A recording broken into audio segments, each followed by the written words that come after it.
다같이 말씀을 보도록 하겠습니다. 에베소서 6장 1절부터 말씀, 동경하는 마음으로, 동의하는 마음으로 이렇게 한 목소리로 읽도록 하겠습니다.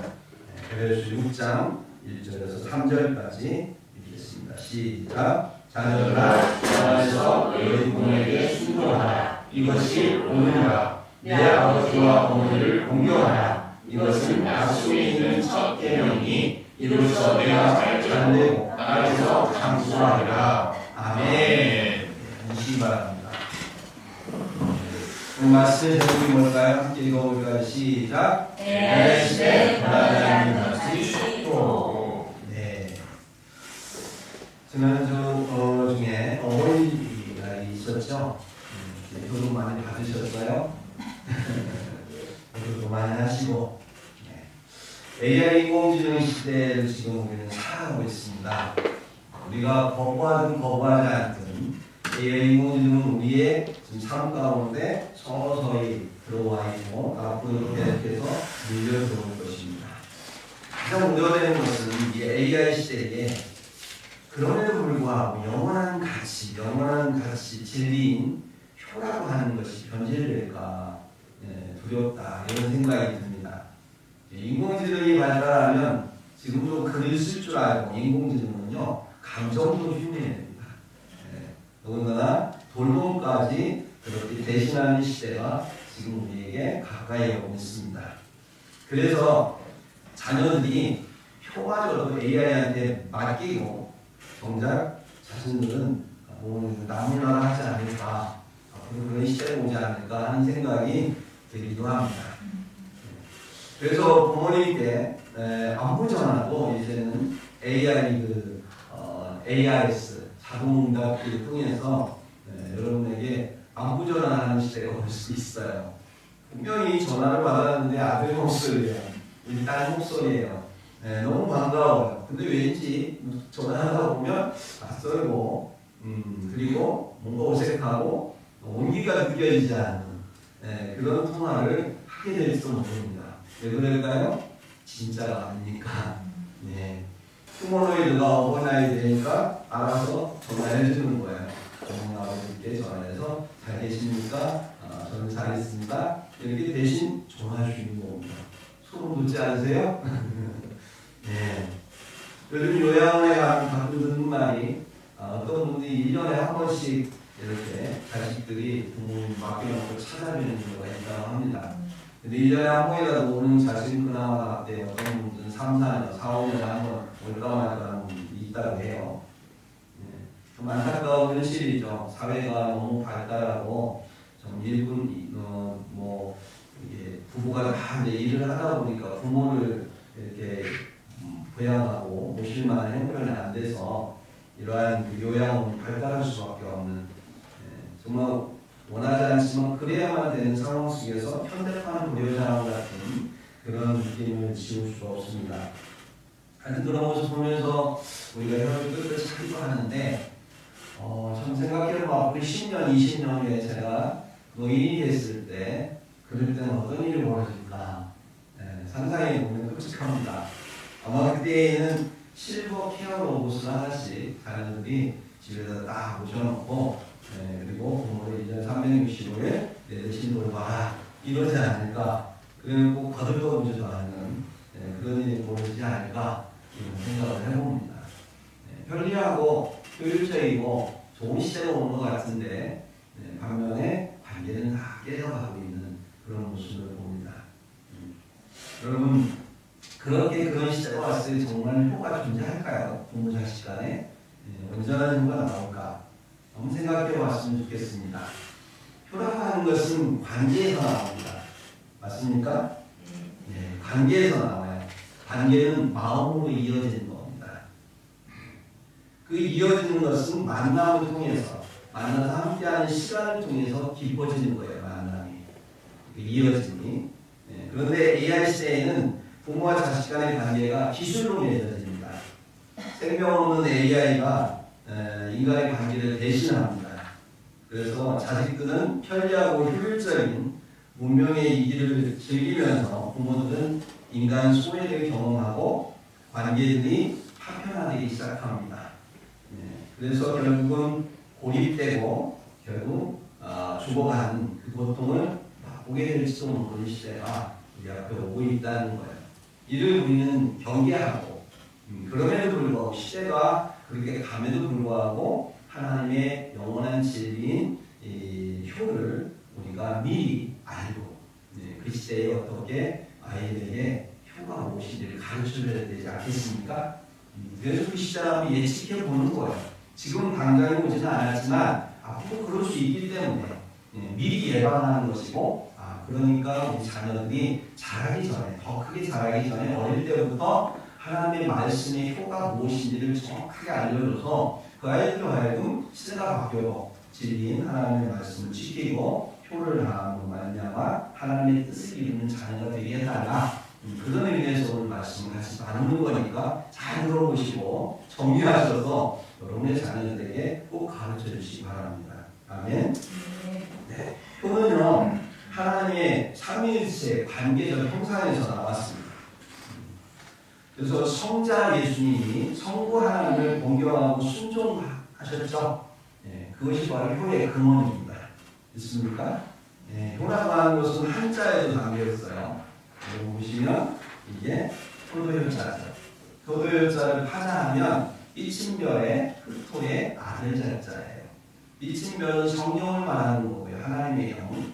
그리고 흑토는 인간을 말하는 거예요. 인간의 의를 지어졌죠. 그리고 성령이 영이신 하나님이 몸을 입고 들어갔을 때 뭐가 된다? 아들이 되는 거예요. 예수 그리스도 아들. 근데 그가 뭐 했어요? 하나님 앞에 효도를 했다는 거예요. 그래서 효도자가 되는 겁니다. 괜찮으세요? 네.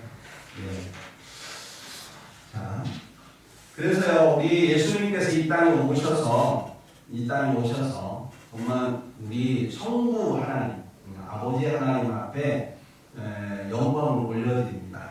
하늘 영광을 다 내려놓으시고 이 땅에 오셔서 성부 아버지이신 하나님 아버지 앞에 뜻을 받들기 위해서 이 땅에 오셨습니다. 그리고 죽기까지 복종하시고 하나님 앞에 하나님 아버지를 신뢰하고 공경하는 것을 보여주었습니다. 그래서 우리가 그리스도인으로서 우리가 효를 한다고 하는 것은 바로 예수 그리스도의 효를 본받아서 우리가 행해야 되는 거예요. 효라고 하는 것은 우리가 선택이 아니라 그건 하나님의 뜻입니다. 하나님이 우리에게 보여주신 본입니다. 본. 아멘. 네. 그래서 이 효를 이 땅 가운데서 우리가 행할 때 변질시키거나 왜곡시킨다고 하는 것은 그것은 창조 질서, 하나님의 창조 질서를 파괴하는 행위라고 볼 수가 있는 거예요.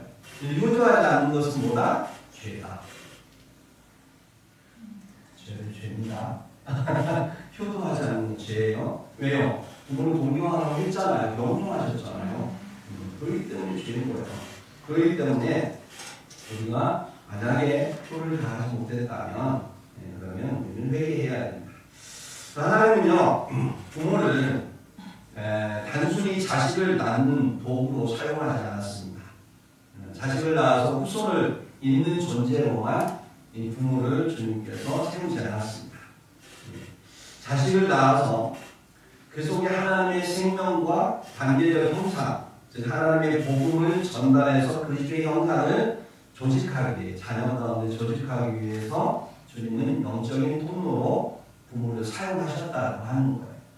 그래서 부모의 사랑, 특히 어머니의 사랑이 가장 하나님 아버지의 사랑을 닮았다고 하지 않습니까? 하나님의 사랑의 원형을 닮은 것이 바로 부모의 사랑인 것이죠.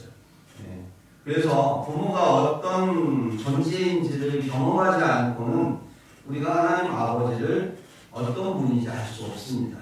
왜냐하면 하나님은 아버지시기 때문에 하나님 아버지를 그러면 우리가 육신의 아버지를 경험해 봐야 돼요. 그분을 모신 경험이 있어야 어떻게 하나님 아버지를 모실 수 있는가를 알게 되는 겁니다.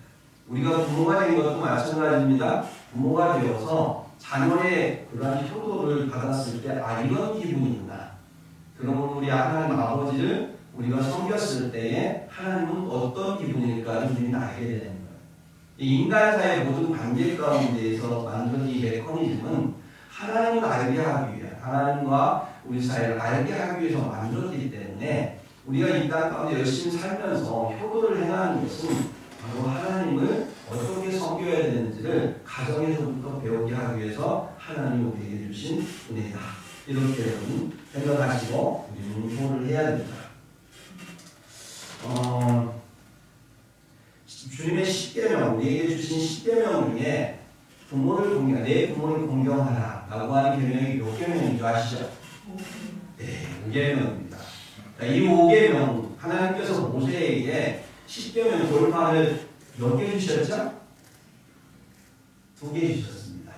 성경에 보시면 2개입니다. 2개 주시는데 1에서 5계명은 하나님에 관한 계명, 6에서 10계명은 인간에 관한 계명입니다. 그런데 희한한 계명이 하나 있어요. 5계명은 인간에 관한 계명이면 이 2번째 돌판에 적어져야 되는데 그것이 아니라 인간의 계명임에도 불구하고 부모를 공경하라는 것은 하나님에 관련된 계명, 이 돌판에 적어졌다는 사실을 우리는 알아야 됩니다. 왜 그럴까요? 하나님의 의도가 있는 거예요. 여러분 1계명에서 4계명을 이렇게 살펴보면 이런 내용이에요. 1계명이 뭐죠? 나 외에는 다른 신을 내게 두지 말라. 네. 그 다른 말로 말하면 나를 네 아버지를 인정해라. 이런 뜻입니다. 나만 인정해. 나만 너의 아버지로, 너를 창조한 아버지를 인정하라는 거예요. 2번째 계명은 뭐죠? 우상 숭배하지 말라고 했잖아요. 네. 신의를 지키라는 거예요. 부자가 신의를 지켜라. 네. 아버지 하나님 너희사의 신의를 지키라는 우상 숭배하지 말라. 3번째 계명은 뭐죠? 아버지의 이름을 망령되이 일컫지 말라 그랬어요. 그건 뭐냐면 아버지를 존중해라. 네 번째 계명은 뭡니까? 안식일을 거룩하게 지켜라. 무슨 얘기예요? 돌려서 말하면 나와 함께 하자. 이런 뜻입니다. 네, 그래서 나와 관계를 맺자. 동거하자. 이런 뜻이 있는 거예요. 그러니까 이래서 4계명을 보면 무슨 얘기냐면 내가 너를 창조한 너를 낳은 아버지임을 인정하고 나에게 신의를 지키고 나를 존중해주고 나와 함께 하자. 이런 얘기를 하시는 거야, 하나님이.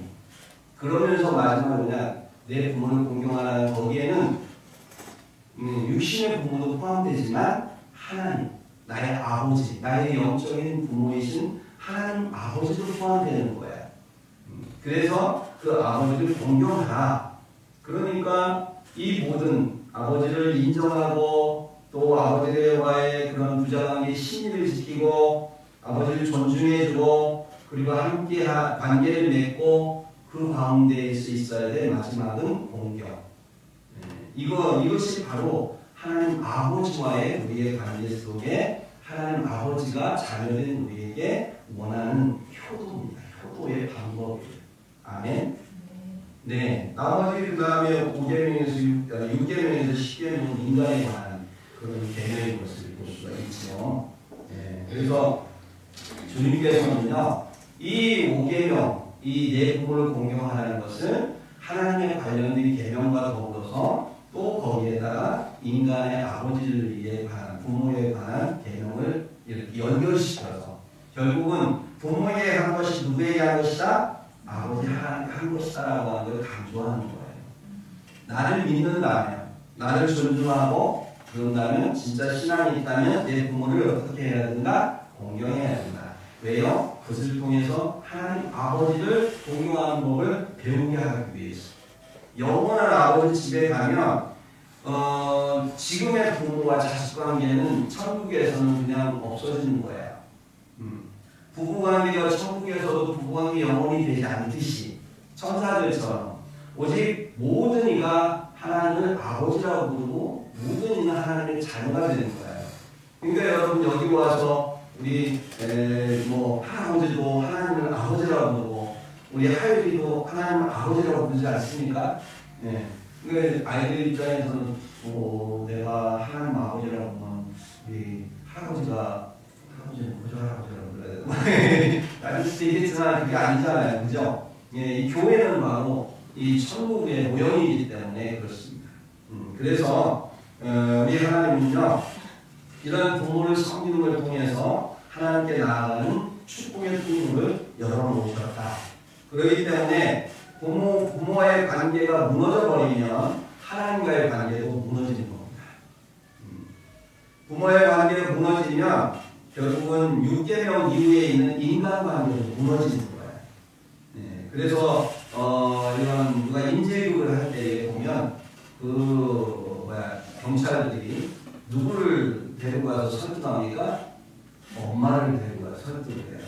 엄마가 제발 그러지 마라 그러면 아무리 강한 그러한 그 범죄자도 그 엄마의 목소리 앞에서는 누그러뜨리죠. 그만큼 엄마의 그러한 그 사랑의 힘은 굉장히 큽니다. 왜냐하면 그 사람은 하나님을 닮아있기 때문에. 그 엄마의 목소리마저도 이제 거부하면 이제 모든 관계는 다 깨지는 거죠. 그렇기 때문에 마지막 부분은 이 부모와 자녀의 관계가 바로 모든 인륜지 대사의 시작이고 나아가 인륜지 대사의 끝입니다. 그리고 이를 통해서 하나님 아버지를 우리에게 가르치기 위해서, 알게 하기 위해서 주님은 부모를 주셨다라고 하는 거예요. 그래서 부모님의 권위를 인정하는 행위는요, 그 부모를 주신 하나님의 권위를 인정하는 겁니다. 그 부모가 잘났든 못났든 가졌든 못 가졌든 상관없이 내게 그 부모를 허락해 주셔서 나를 존재있게 하신 그 하나님의 권위를 인정하는 게 부모를 인정하는 행위다라고 하는 거예요. 부모를 공경하고 부모님의 말씀에 순종하는 행위 또한 하나님 앞에 하나님의 말씀을 공경하고 순종하는 행위가 된다라고 하는 것을 주님 우리에게 가르쳐주고 싶은 것입니다. 그렇기 때문에 하나님은 부모를 공경하고 순종하라 이 계명을 실천하는 자에게 하나님은 축복의 말씀을 허락하셨다고 하는 겁니다. 내가 잘되고 땅에서 장수하리라. 네. 이것은요 누구나 다 원하는 축복입니다. 그렇지 않습니까?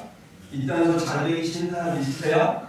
이 땅에서 오래 살고 싶지 않은 사람 있으세요? 예, 하나님께서 주시는 풍족한 삶을 누리고 또 영원한 또 그런 길의 인생을 살고 싶은 그 축복은 누구나 갖고 싶어하고 우리 자녀들도 그렇게 되기를 우리 부모들의 마음 갖고 있지 않습니까? 그런데 하나님을 무시하고 내가 한번 노력해서 살아보겠다고 열심히 운동하고 열심히 건강식품 먹어가면서 열심히 노력해가고 그래요. 그렇게 해서 어느 정도는 살 수 있지만 부분적으로는 내 목표를 달성할 수 있지만 그런 자에게 주님께서 뭐라고 하신 줄 아십니까? 오늘 밤 내가 네 영혼을 취하면 어찌하리요 어리석은 자요 말씀하시는 거예요. 네. 인명은 누구에게 있까요? 제천, 인명은 제천이라는 뜻이죠. 하나님께 있는 겁니다. 네. 이생의 복도 앞으로 주어질 영생도 우리 하나님께 있는 거예요. 하나님 허락하셔야만이 그 축복이 되고 또 장수가 되는 것이죠. 내가 노력한다고 해도 어느 날 갑자기 훨씬 건강하게 잘 나가다가 사고 나면서 갈 수도 있는 거고 그러나 하나님이 그를 보호하시고 그렇게 살 수 있도록 허락하셔야만 된다면 말씀대로 순종하는 것이 그 안전하게 그 복을 받는 비결이다라고 하는 거예요.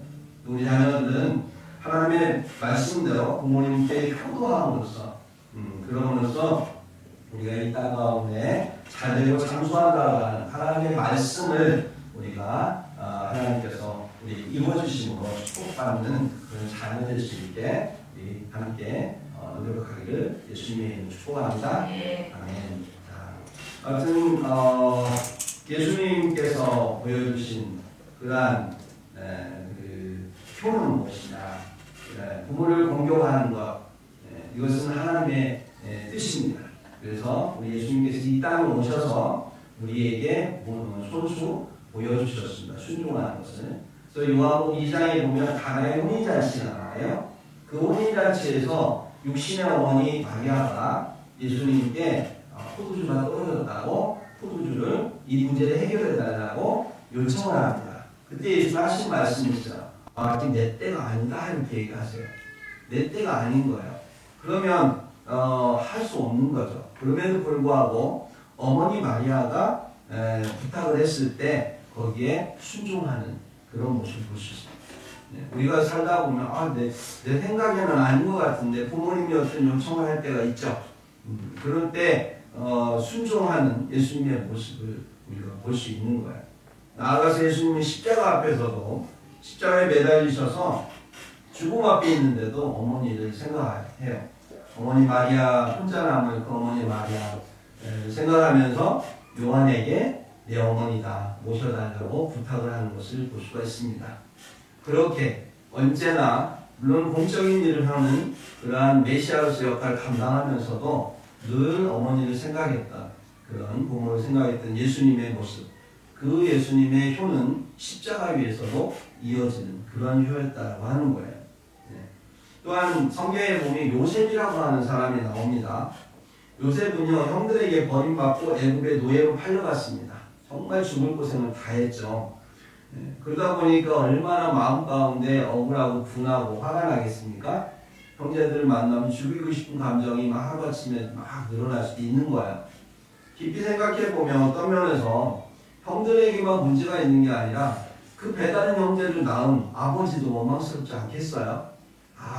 정말로 한 어머니만 사랑하고 결혼했더라면 물론 꼬여서 둘이 됐지만 그렇다고 사랑 포기했으면 그런 일 없었을 거 아닙니까?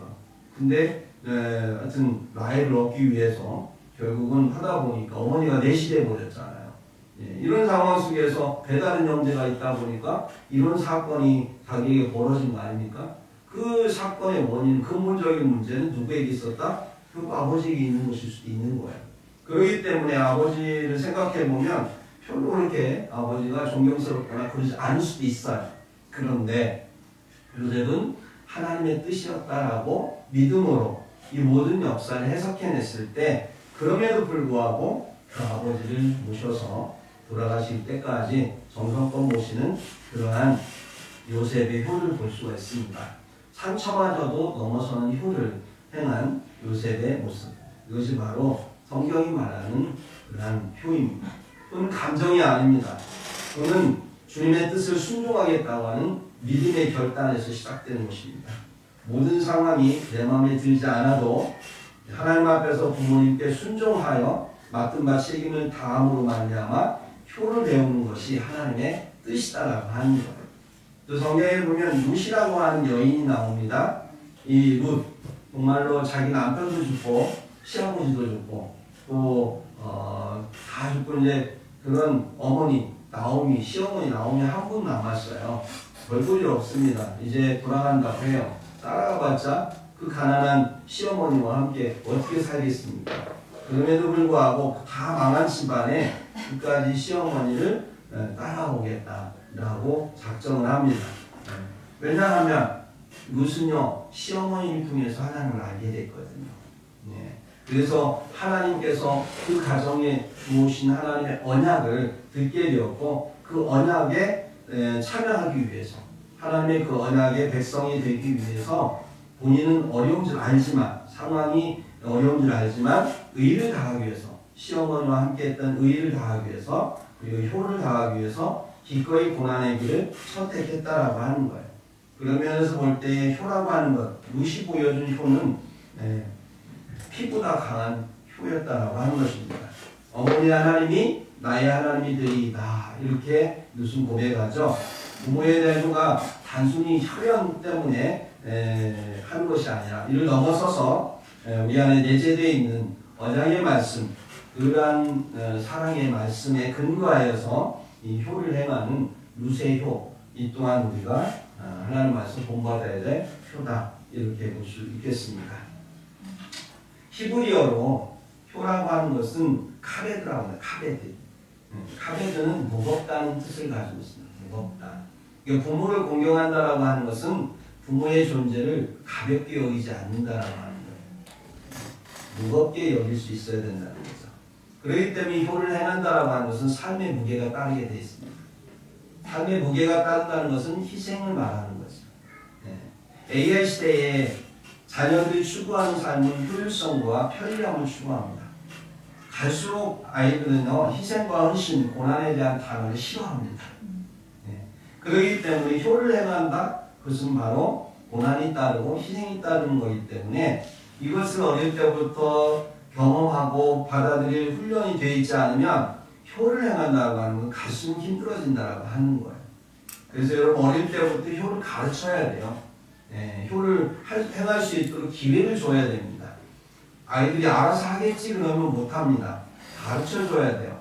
때가 되면 부모에게 뭐 선물할 줄도 알고 이렇게 꽃을 달아줄 줄도 알고 내가 할 수 있지만 안 해도 되지만 굳이 뭐 자녀들이 뭐 꼭 효도를 해야 내가 받고 싶어서가 아니라 자녀들 오해하죠. 아이고 그냥 늙어가지고 그냥 자녀들한테 그렇게 막 받고 싶냐고 그런 마음 품을지 몰라도 그래서 내가 효를 하라고 하는 게 아니라 가르쳐야 그들도 그게 뭔지를 알고 자기 자녀들에게 가르칠 것이고 나아가서 하나님을 섬기는 법을 계속해서 배울 수 있기 때문에 우리는 효를 가르쳐야 되는 거예요. 아멘. 에베소서 6장 1절에 보면 주 안에서 순종하라 이렇게 말씀하고 있습니다. 주 안에서 순종하라. 주를 알지 못하는데 어떻게 주 안에서 순종할 수 있겠습니까? 그죠? 우리나라에 뭐 아무리 시대가 바뀌어도 근본 뿌리는 사회적 분위기의 뿌리는 유교입니다. 유교. 그렇기 때문에 유교에서 가장 위에 있고 권위자는 부모죠. 부모. 그러다 보니까 주 안에서 순종을 하기에 때로는 대단한 결단이 필요할 때가 있습니다. 그렇기 때문에 우리가 말씀의 기준으로 해서 효의 기준을 삼는다면 우리의 효의 기준은 부모가 되어야 될까요? 하나님이 되어야 될까요? 하나님이 되어야 됩니다. 아멘? 왜 그러냐? 부모는 이 땅에서만 부모죠. 하늘나라 가면 영원히 우리의 부모는 하나님이시기 때문에 그렇습니다. 그래서 육적 부모의 관계가 이 땅에서 전부지만 영원한 부모이신 하나님은 영원한 관계를 남기 때문에 그분의 말씀에 우리가 변하지 않는 말씀에 우리가 기준을 두고 효를 행해야 된다고 하는 거예요. 우리 교회는 고3이 없지만 뭐 고3이 있는 교회들 보면 안 믿는 부모들이나 또 믿음이 약한 부모들은요 고3 때는 교회 안 나가는 게 당연한 줄 알아요. 시간 없으니까 공부에만 집중하라고 합니다. 그래야 하나라도 더 문제를 풀 수 있고 그렇다라고. 근데 솔직히 고3을 지내본 사람들은 알아요. 그렇게 한다고 공부가 되지 않는다는 걸. 사람이 예배드리고 그리고 쉬었다가 공부하는 게 훨씬 더 낫죠. 계속 앉아가지고 쳐다본다고 공부가 되는 거 아니라는 거 본인이 더 잘 알아요. 근데도 왠지 그래야 될 것 같아. 안 그러고 뭔가 교회에 가서 시간을 버리고 오는 것 같아서 정말 그러면 점수가 떨어질 것 같은 불안감이지 사실은 별로 효율성이 없습니다. 그럼에도 불구하고 부모들은 그렇게 해야 되는 것처럼 알아요. 그래서 고3이 되면 교회 나가지 말라고 말합니다. 그럴 때 여러분 부모의 말을 듣는 게 옳습니까? 아니면 하나님의 말씀에 순종하는 게 옳습니까? 우리는 이때에 정말 부모의 말과 하나님의 말씀이 이런 상충할 때 여러분들은 어디에 기준을 둬야 될까요? 부모에게 순종하라고 했으니까 그 말도 순종해야 될까요? 아니면 주 안에서 순종하라고 했기 때문에 그러면 우리의 부모 되신 참 부모이신 그 주님의 말씀에 순종해야 할까요? 그래서 사도행전 5장 29절에 이렇게 말씀합니다. 사람보다 하나님께 순종하는 것이 마땅하다. 아멘. 네. 그렇게 인간의 계명과 하나님의 계명이 상충될 때 우리는 하나님의 계명을 따르는 것이 그리스도인입니다. 세상에는 그런 일들이 많습니다. 하나님의 법과 인간의 법 가운데 어떤 것은 때로는 같이 중복되는 게 있어서 그 따를 때는 참 좋기도 하지만 어떤 건 상충되는 것이 있을 때 그때의 핍박이 그걸로 인해서 우리에게 올 것 같은 느낌이 들어도 어쩔 수 없습니다. 그때 하나님 우리의 표정과 우리의 결단을 보십니다. 네가 진짜 나를 부모로 하느냐, 내 말을 순종하느냐, 그걸 하나님이 그때 보시는 거예요. 그때 여러분 하나님 말씀에 순종하시기 바랍니다. 그리고 우리가 어떻게 하나님의 그러한 말씀에 순종해서 효를 행해야 될까? 성경적인 효가 뭘까? 첫 번째는요, 듣는 효를 행해야 된다. 듣는 효. 무슨 효요? 듣는 효. 사무엘이요, 하나님의 음성을 잘 들었습니다. 하나님의 음성을 들을 때에 그 말씀이 청종하고 경청했습니다. 그래서 그는 사무엘상 15장 22절에 사울에게 이런 말을 합니다. 여호와께서 번제와 다른 제사를 그의 목소리를 청중하는 것을 좋아하신같이 좋아하시겠나이까. 순종이 제사보다 낫고 듣는 것이 순양의 기름보다 낫나이다. 이렇게 말씀합니다. 그렇기 때문에 이러한 부모의 말을 듣는다는 것, 그것은 굉장히 중요하고요. 부모들도 그렇게 자녀들이 말을 잘 청중해서 들어주는 것을 기대합니다. 듣는다는 게 뭐냐면 그냥 소리를 듣는다는 게 아니에요. 그 속뜻을 알아듣는 거죠. 그래서 순종하는 겁니다. 가끔 이제 제가 어르신들 얘기하다 보면 속내를 말씀하세요. 외롭고 힘들 때, 자녀의 목소리를 듣고 싶을 때 전화한답니다. 전화해가지고 누구야? 잘 있니? 웬일이세요 어머니? 그냥 목소리 듣고 싶어서. 잘 계세요? 네? 그래 잘 있다. 이제 목소리 들었으니까 끊자. 끊어요. 무슨 얘기입니까? 한번 와달라 이 얘기 아닙니까? 그죠? 속뜻은 그거잖아요. 얼굴 좀 보고 싶다. 내 목소리 듣고 싶다. 이건데 부모들은 자녀들 어떻게 생각해? 겉만 생각해. 목소리 듣고 싶어서 그랬나 보다. 이제 목소리 들려졌으니까 끝. 너 부모는 좀 와서 얼굴도 좀 보고 내가 좀 나누고 싶다. 이 속뜻이 거기 담겨있는, 이게 알아듣는 거예요. 이게 경청하는 것이고, 그것이 바로 부모의 그러한 마음을 읽는 겁니다.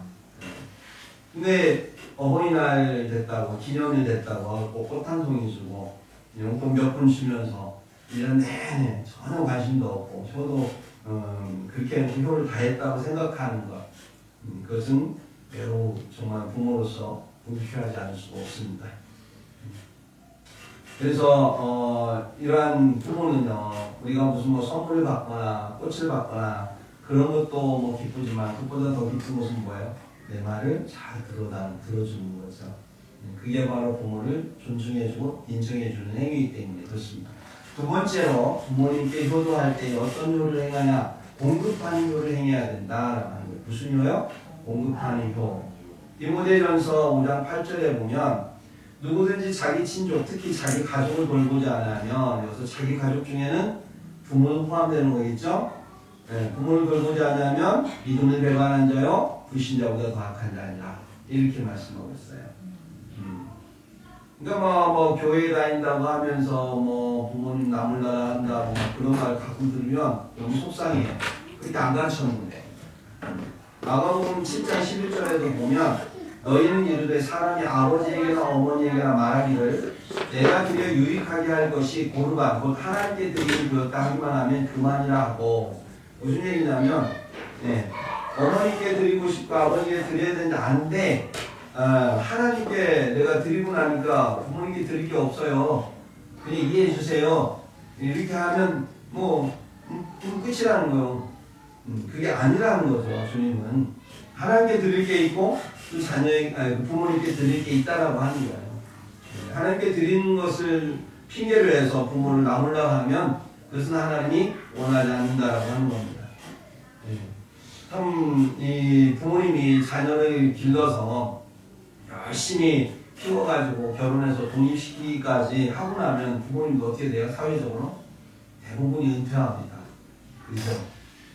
사회적으로 은퇴해서 수입이 별로 없어요.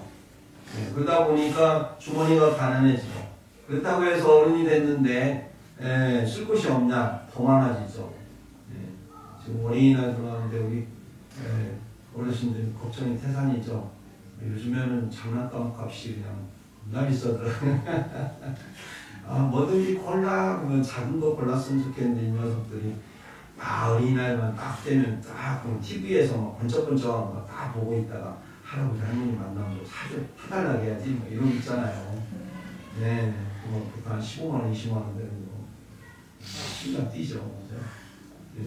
그 미리 알면 자녀들은 미리 용돈을 챙겨드려야 되는 거예요.